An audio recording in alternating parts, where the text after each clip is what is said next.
What do you shove into your holes? Do you prefer rubber or do you prefer cork? Well, find out what the majority of people love shoving into their holes later on in this video. Are you a rubber person or a cork person? Personally, I see pros and cons of both cork and rubber. Now let me explain why I prefer one of these over the other to shove into my holes in my demijohns. The first difference between rubber and cork is that cork does tend to absorb a lot more moisture from the atmosphere and from the wine itself, and it tends to swell up and absorb all the moisture, which does tend to cause quite a good environment for bacteria to breed and multiply. So it's not very hygienic compared to rubber, which is impermeable to moisture. So on that aspect, the rubber bund wins it over the cork. The second difference is that cork and rubber, they have a different amount of breathability-ness. Great word that, breathability-ness. Anyway, the cork does allow more airflow into the wine, which is brilliant if you are maturing or making a type of sherry, Madeira, parsnip style wine. You do want a certain amount of oxygen flowing into the wine, and a cork bund will help you achieve that.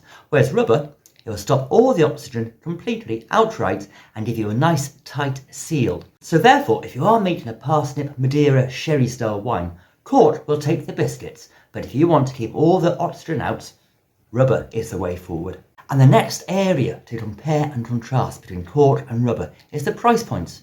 You can pick up a cork bund for about 25 pence, which is dirt cheap. You can use it once and then dispose of it when it gets all manky. Whereas a rubber cork, £1.50. I'll put the links to where I got the prices from down in the description below. But the difference between 25p and £1.50, it's huge. So the difference in price is difference. You can pretty much use a cork bund and get rid of it, bund it in the bin. Whereas rubber, you want to try and insert it into your hole as often as you can to get good value and good money from it. With cork, one use, bin it. Rubber, reuse it as many times as you can. Because us winemakers are cheapskates. That's one of the reasons why we make homemade wine. It's because we don't be paying a fortune for something we can make for pennies at home. Anyway, the next point, recyclability.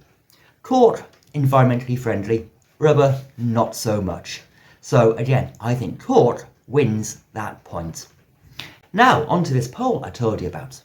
63% of the 100 people who responded to my poll say they prefer rubber.